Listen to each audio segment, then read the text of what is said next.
Hi everyone, I'm doing another Let's Paint video, and this time I'm following issue number 5 of Combat Patrol, and within that we are doing the Tyranids. So for those of you who have watched my previous video, I did a palette swap, and what I mean by that is I'm doing the Space Marines as purple and cream, which means that I have to do blue on my Tyranids.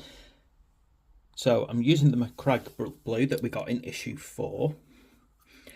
And what I've done is I've actually followed, this guide pretty closely. So I've not done anything different. I've just used a different colour palette, which in this case is Macragge blue. So let me just show you what I've done on the Wing Tyrant to begin with. So you can see here, I've kind of gone over, I've done a single layer so far, and I've covered any armour plates as per the guide. So I'm sticking exactly with what the guide tells us at this point. So that means that I haven't done these armour plates. Now, I'm pretty certain that I will paint them later on, but I am trying to kind of stick to only what the guide is telling us to paint at this stage. So I'm just going to kind of show you some other areas on this that we need to paint, which are these little bits under here. I hope my camera can focus well. Now, this means that you're going to have to practice getting into these tight to reach areas, particularly on Tyranids. This is a push fit model, so I could potentially take it apart. However, I want to kind of show you techniques that you can use as you get models that aren't that easy to kind of pop apart later on when you start gluing models together. So what I'm actually doing is I'm not trying to put too much on my paintbrush. You can see I'm wiping quite a bit off onto my wet palette, and I'm kind of a combination of like dabbing and short strokes. If you do too bigger strokes, you will guarantee that you're going to overshoot and end up with paint where you don't want it. So again, down here, hope you can see this. It's the problem of trying to kind of keep my camera on while simultaneously trying to get a good brushing angle, which isn't easy. You can probably see like I'm going in from quite a few different angles here, different approaches, different positions as I go, which is very hard to do while trying to simultaneously keep what I'm doing pointed at the camera. But that's how we kind of reach in to hard to get places as we're painting. So don't rush it, take your time. What I would say about these Tyranids is you'll find like the edges of armor plate are an absolute pain at times to actually get paint onto and not get them on other parts of the model. Don't worry yourself at this stage if you do that by accident, okay? Because you know what, we've all got to practice and we've all got to learn, brush control. Now, I don't consider myself to have bad brush control, but I also do suffer from, chronic pain, which can make even simple things like keeping a brush steady for long periods very difficult. You'll probably notice that I do frequently go over. There's no other way to put it.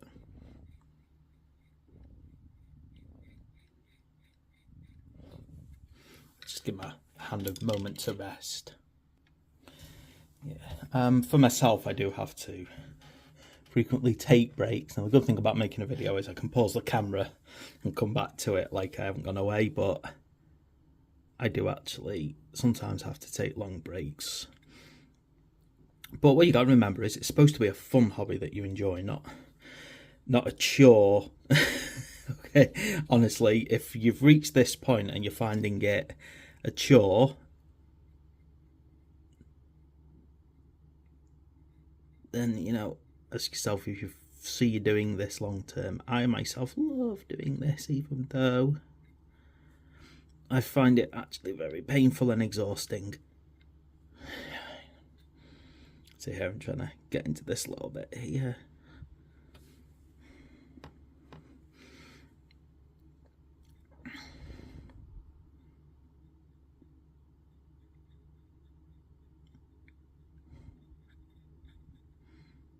Okay, now hopefully you can see I'm trying to get into that little bit up there, and this is it. I could have pulled this model apart because it's push fit, but I wanted to really show how you have to learn good brush control to get into tight places like that.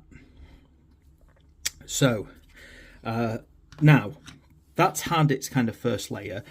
I do tend to find that Macragge Blue is very good at being a solid colour. However, you can still see that because I'm thinning my paints, there is a certain amount of streakiness. And so it's a good idea quite often, particularly if you're doing a solid, you really want nice solid colours without streaks, to do a second layer.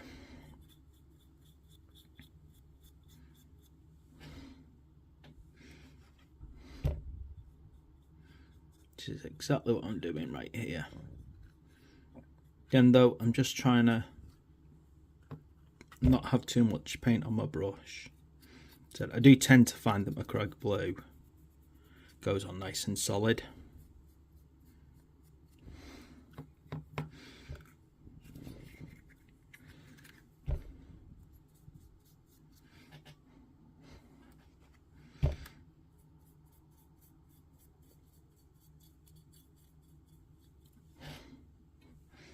And this creates a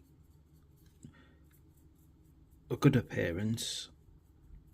There are some nice techniques you can do with these armoured plates, but I'm not doing them because Combat Patrol is not up to that point yet in technique. But if you do it right, you can actually dry brush your actual armour plates. If you follow the direction just right, you can get some nice tone and shadow, particularly if you've done like I've done, which is put a multi-layered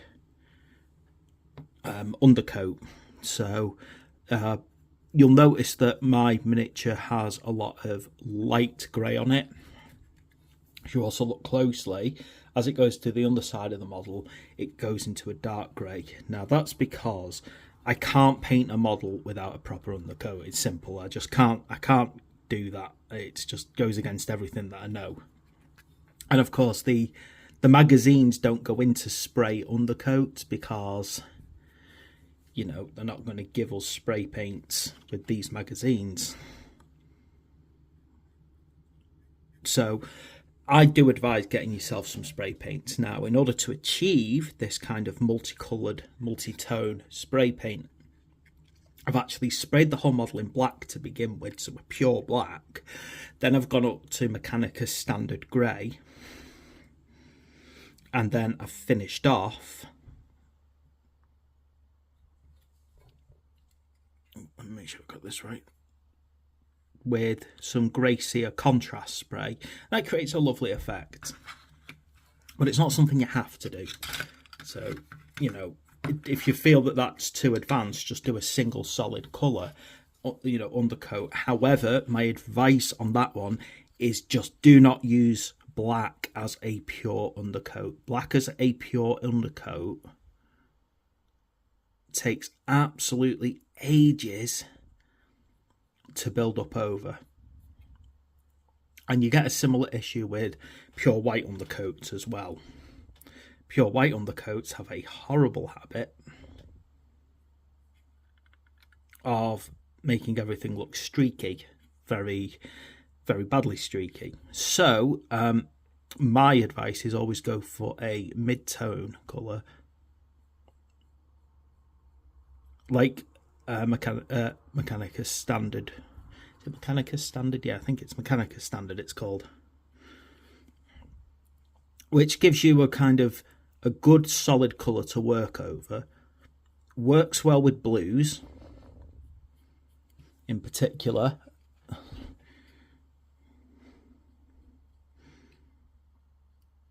as you can see, all I'm doing here is I'm following the guide in the book about which areas to paint. As I said, I'm sure later on we're going to add this blue to other areas like the talons, but again I've decided just to follow the guide even though I'm using a different colour.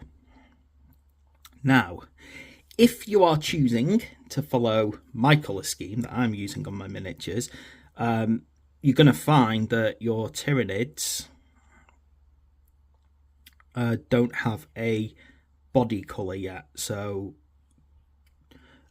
in the guide it's purple for the armour plates and it's wraith bone for the flesh on these. Because I'm not taking that route, of course my body on these guys is not yet painted. Except, luckily, because I've done an undercoat, it kind of is. If you're following my colour scheme, leave the body blank for now. So just don't add any paint to it. Because later on, I'm hoping we get a nice grey colour to put over the body. And then, fingers crossed, we're also going to get a lighter blue. Because what I'm decided is I want to go for a very cold colour with my Tyranids. So I really want them to feel cold.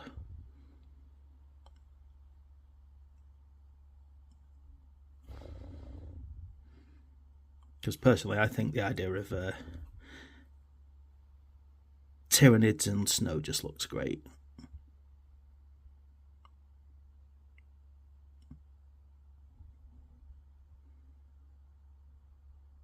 I mean, a lot of models look really good when you do a snow base, if I'm quite honest about it.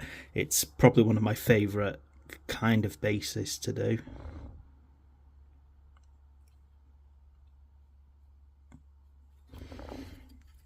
Okay, and then finally we're going to finish this guy off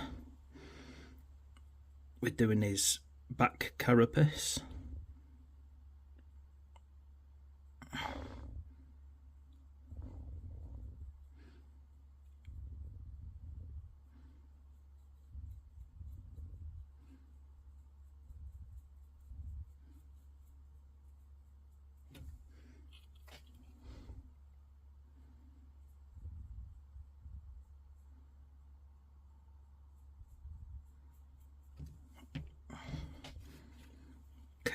Then under here, just be careful as well, because there's supposed to be kind of a fleshy gap between some of these armour plates, and it's very easy to accidentally go into the recesses, particularly when you're trying to do the edges of the carapace.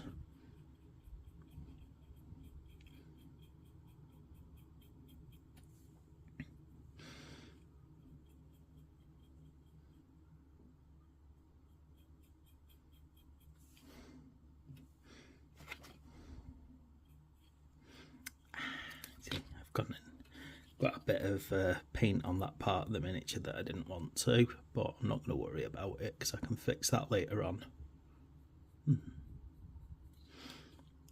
When hopefully I get a colour that I'm happy to use.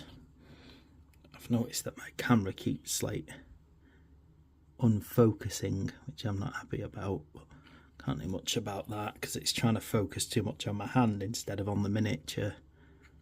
It's always the problem when you don't have proper equipment.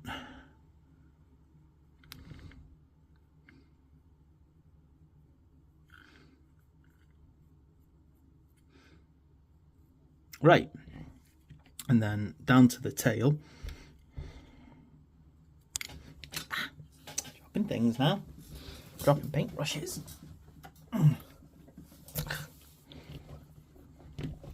Not like. That's what happens is, unfortunately, when I start getting a bit worn out after spending too long sat down, and I'm probably going to have a good hour stood up soon.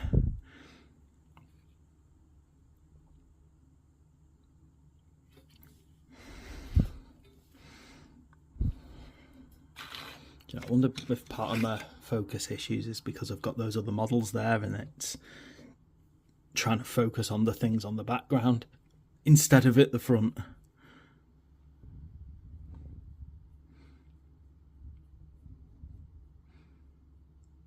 And the other thing is, if it feels like your brush is having trouble moving, it's probably because the paint has dried up on it. And if that's the case, wash it off. I'm almost done, so I'm not going to wash it off right now. But it's definitely worth doing that every now and then.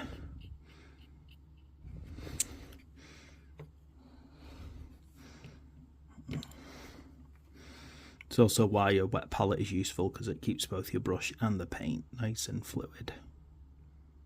Though, after a busy day of painting, my wet palette is drying out a bit. So of course in a little bit I'm going to add a bit more water to it.